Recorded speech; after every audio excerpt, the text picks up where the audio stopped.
Assalamualaikum warahmatullahi wabarakatuh. Selamat datang ke kelas Pendidikan Islam tahun 4, bidang Jawi, tajuk Traveller Ilmu bersama dengan Ustazah Amalina. Baiklah murid-murid, mari kita lihat standard kandungan pembelajaran kita pada hari ini, iaitu 7.3, mengenal membaca dan menulis perkataan pinjaman bahasa Inggeris dengan betul secara beradab dan istiqamah. Murid-murid, masih ingat lagi dengan 3 kaedah ejaan perkataan pinjaman bahasa Inggeris yang telah Ustaz ajarkan pada minggu lepas? Jom kita ulang kembali.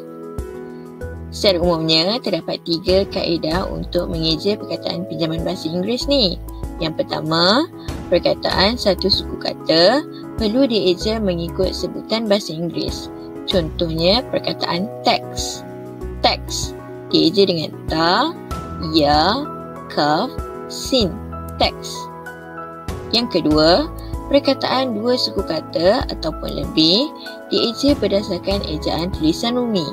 Contohnya, sausage, sausage, sin waw so, sin ya jim sich, sausage. Dan yang ketiga, perkataan yang ditulis dalam bahasa Inggeris hendaklah dieja mengikut bunyi sebutan. Contohnya, teleskop, teleskop, ta, ya, lam, ya, sin, kaf, waw, pa, teleskop. Mari kita baca teks jelajah ilmu. Murid-murid boleh rujuk buku teks Pendidikan Islam tahun 4 muka surat 72. Jom kita baca sama-sama. Jelajah ilmu. Kami meneruskan perjalanan ke Kompleks Falak Al-Khawarizmi, iaitu sebuah kompleks ilmu yang berkaitan dengan falak dan astronomi. Kompleks Falak Al-Khawarizmi terletak di Tanjung Bidara, Masjid Tanah, Melaka. Kompleks ini telah dirasmikan oleh Perdana Menteri Malaysia, Datuk Seri Abdullah bin Ahmad Badawi pada 1 Disember 2007. Kompleks falak yang terbesar di Malaysia ini mempunyai balai cerap, planetarium, pusat latihan, auditorium, makmal komputer dan bilik tayangan dokumentari sains. Terdapat juga pameran teleskop, binokular, jam suria, kompas, replika batu meteor, planet-planet dan banyak lagi. Kompleks ini menjadi mercu tanda kepada kemajuan ilmu falak dan astronomi di Malaysia. Baiklah, dapatkah murid-murid mengenal pasti perkataan pinjaman bahasa Inggeris dalam teks yang kita baca sebentar tadi?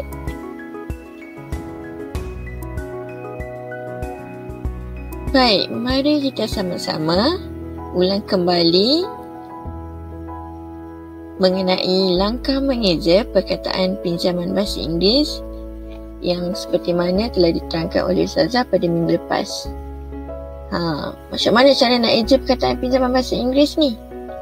Yang pertama, kenal pasti dulu suku kata.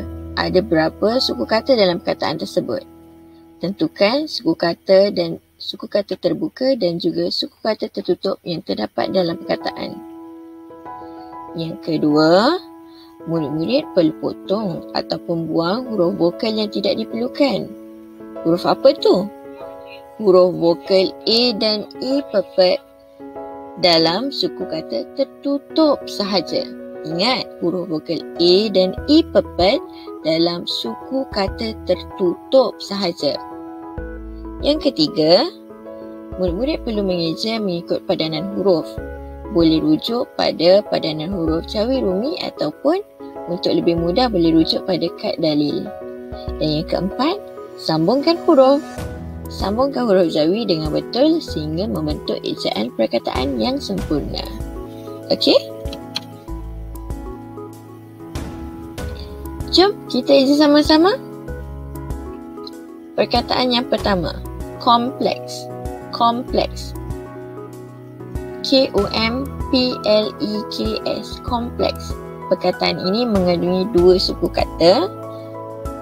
Jadinya ejaannya dalam tulisan Jawi, kaf, waw, mim, pa, lam, ya, kaf, sin. Kompleks. Seterusnya, yang kedua, astronomy. Astronomy. A-S-T-R-O-N-O-M-I. Astronomy.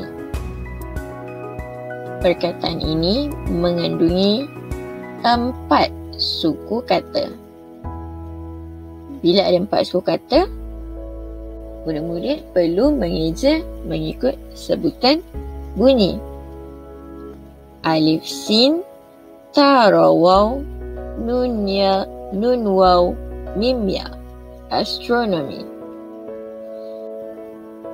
Seterusnya, December. December. D-I-S-E-M-B-E-R. December. Baiklah murid-murid, apabila diperhatikan dalam perkataan December ini mengandungi huruf I pepet pada suku kata ketiga yang terakhir.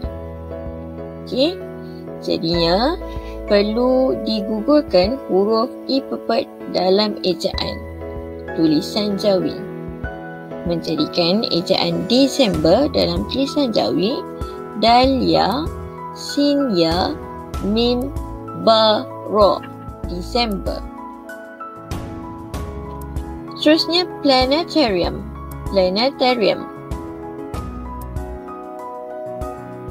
P-L-A-N-E-T-A-R-I-U-M. Planetarium. Ejaan dalam Jawi, pa, lam, alif, nun, ya, ta, alif, ra, ya, waw, mim. Planetarium. Seterusnya ialah komputer. Komputer. K-O-M-P-U-T-E-R.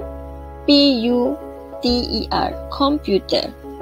Dalam perkataan ini terdapat 3 suku kata dan jika diperhatikan terdapat huruf I pepet dalam suku kata tertutup yang ketiga. Ini bermakna huruf I pepet tersebut perlu digugurkan daripada ejaan Jawi, menjadikan ejaannya ialah kaf waw mim, pa waw, ta ra. Komputer. Seterusnya, teleskop. Teleskop. T-E-L-E-S-K-O-P. Teleskop. Ejaan dalam Jawi, ta, ya, lam, ya, sin, kaf, waw, pa. Teleskop. Binocular. Binocular.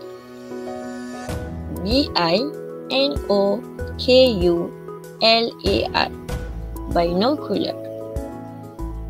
Seperti mana yang telah saya terangkan, huruf vokal A yang terdapat dalam suku kata tertutup perlu digugurkan dalam ejaan tulisan Jawi, menjadikan ejaan binocular dalam tulisan Jawi ba, ya, nun, waw, kaf, waw, lam, ra. Binocular. Kompas. Perkataan seterusnya ialah kompas.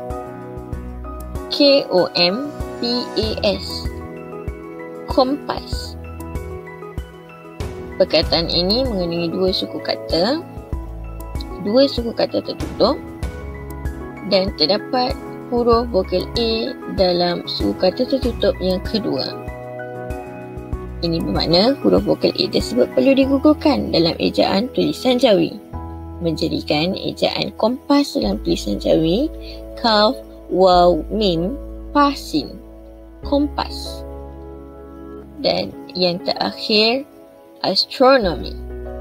Astronomy. A-S-T-R-O-N-O-M-I. Astronomy. Ejaan dalam Jawi, alif sin, ta ra waw, nun waw, mim ya. Astronomy. Baiklah, selesai sudah sesi mengeja dan membaca perkataan pinjaman bahasa Inggeris. Sebagai rumusannya, untuk mengeja perkataan pinjaman bahasa Inggeris dengan betul, murid-murid perlu merujuk kata asal bahasa Inggeris ejaan Rumi. Hal ini kerana perkataan tersebut perlu dieja setiap huruf berdasarkan ejaan Rumi. Ingat ya, perkataan tersebut perlu dieja setiap huruf perkataannya berdasarkan ejaan Rumi. Sekian sahaja pelajaran kita pada hari ini. Sehingga berjumpa dalam kelas yang berikutnya. Ila liqa. Ma'assalamah. Bye.